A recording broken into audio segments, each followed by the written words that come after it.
ایک بادشاہ اپنے محل کی چھت پر ٹہل رہا تھا۔ ٹہلتے ٹہلتے اس کی نظر محل کے نزدیک گھر کی چھت پر پڑی، جس پر ایک بہت ہی خوبصورت عورت کپڑے سکھا رہی تھی۔ بادشاہ نے اپنے ایک باندی کو بلا کر پوچھا، کس کی بیوی ہے یہ؟ باندی نے کہا، بادشاہ سلامت، آپ کے غلام فیروز کی بیوی ہے۔ بادشاہ نیچے اترا۔ بادشاہ پر اس عورت کے حسن و جمال کا سحرا چھا گیا تھا۔ اس نے فیروز کو بلایا۔ فیروز حاضر ہوا تو بادشاہ نے ان سے پوچھا، فیروز، ہمارا ایک کام ہے۔ ہمارا یہ خط فلاں ملک کے بادشاہ کو دی آؤ اور اس کا جواب بھی ان سے لے آنا۔ فیروز اس خط کو لے کر گھر واپس آ گیا۔ خط کو اپنے تکیے کے نیچے رکھ دیا، سفر کا سامان تیار کیا، رات گھر میں گزاری اور صبح منزل مقصود پر روانہ ہو گیا، اس بات سے انجان کہ بادشاہ نے اس کے ساتھ کیا چال چلی ہے۔ ادھر جیسے ہی فیروز نظر سے اوجھل ہوا، بادشاہ چپکے سے فیروز کے گھر پہنچا اور آہستہ سے فیروز کے گھر کا دروازہ کھٹکھٹایا۔ فیروز کی بیوی نے کہا، کون ہے؟ بادشاہ نے کہا، میں بادشاہ ہوں، تمہارے شوہر کا مالک۔ تو اس نے دروازہ کھولا۔ بادشاہ اندر آ کر بیٹھ گیا۔ فیروز کی بیوی نے حیران ہو کر کہا، آج بادشاہ سلامت یہاں ہمارے غریب خانے میں؟ بادشاہ نے کہا، میں یہاں مہمان بن کر آیا ہوں۔ فیروز کی بیوی نے بادشاہ کا مطلب سمجھ کر کہا، میں اللہ کی پناہ چاہتی ہوں آپ کے اس طرح آنے سے، جس میں مجھے خیر نظر نہیں آ رہی ہے۔ بادشاہ نے غصے میں کہا، اے لڑکی، کیا کہہ رہی ہو تم؟ شاید تم نے مجھے پہچانا نہیں ہے۔ بادشاہ ہوں میں، تمہارے شوہر کا مالک۔ فیروز کی بیوی نے کہا، بادشاہ سلامت، میں جانتی ہوں کہ آپ ہی بادشاہ ہیں، لیکن بزرگ کہہ گئے ہیں، شیر کو اگرچہ جتنی بھی بھوک لگی ہو، وہ مردار تو نہیں کھانا شروع کر دیتا، اور کہا، بادشاہ سلامت، تم اس کٹوری میں پانی پینے آئے ہو جس میں تمہارے کتے نے پانی پیا ہے۔ بادشاہ اس عورت کی باتوں سے بڑا شرمسار ہوا وہ اور اس کو چھوڑ کر واپس چلا گیا لیکن اپنے چپل وہیں بھول گیا۔ یہ سب تو بادشاہ کی طرح سے ہوا۔ جب فیروز کو آدھے راستے میں یاد آیا کہ جو خط بادشاہ نے اسے دیا تھا وہ تو گھر پر ہی چھوٹ گیا ہے، اس نے گھوڑے کو تیزی سے واپس موڑا اور اپنے گھر کی طرف۔ فیروز اپنے گھر پہنچا تو تکیے کے نیچے سے خط نکالتے وقت اس کی نظر پلنگ کے نیچے پڑے بادشاہ کے چپل پر پڑی، جو وہ جلدی میں بھول گیا تھا۔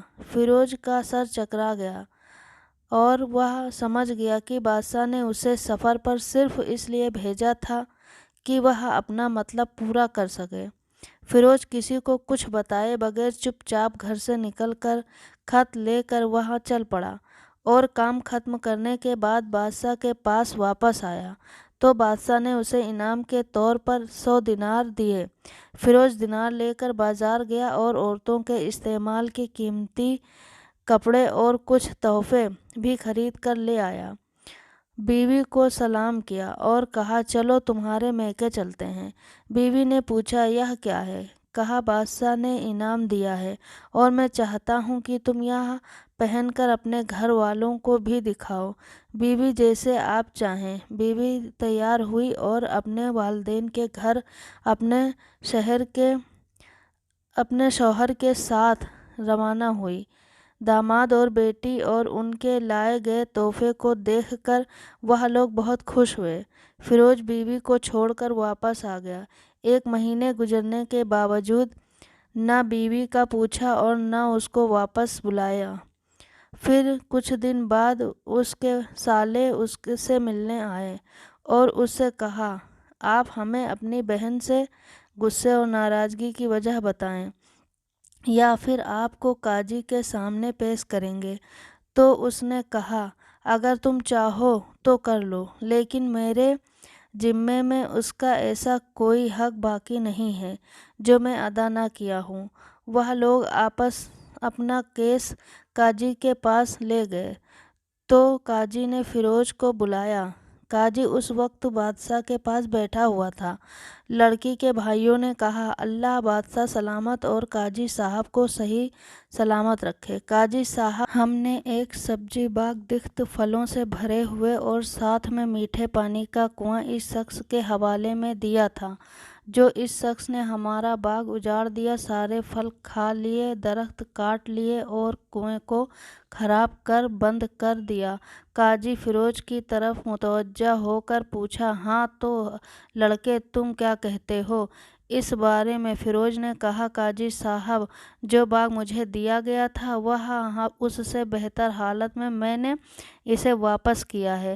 قاضی نے پوچھا، کیا اس نے باغ تمہارے حوالے ویسی ہی حالت میں واپس کیا ہے جیسے پہلے تھا؟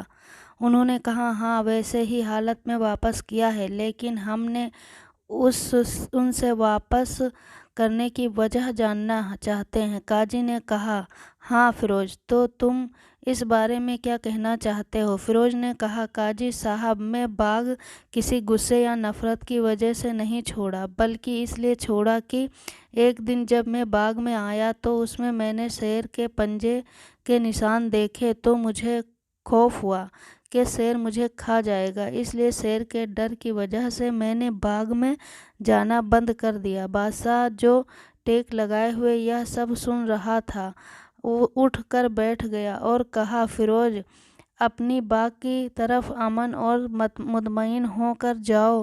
اللہ کی قسم، اس میں کوئی شک نہیں کہ شیر تمہارے باغ میں آیا تھا، لیکن وہ وہاں پر نہ تو کوئی اثر چھوڑ سکا اور نہ کوئی پتا توڑ سکا اور نہ ہی کوئی پھل کھا سکا۔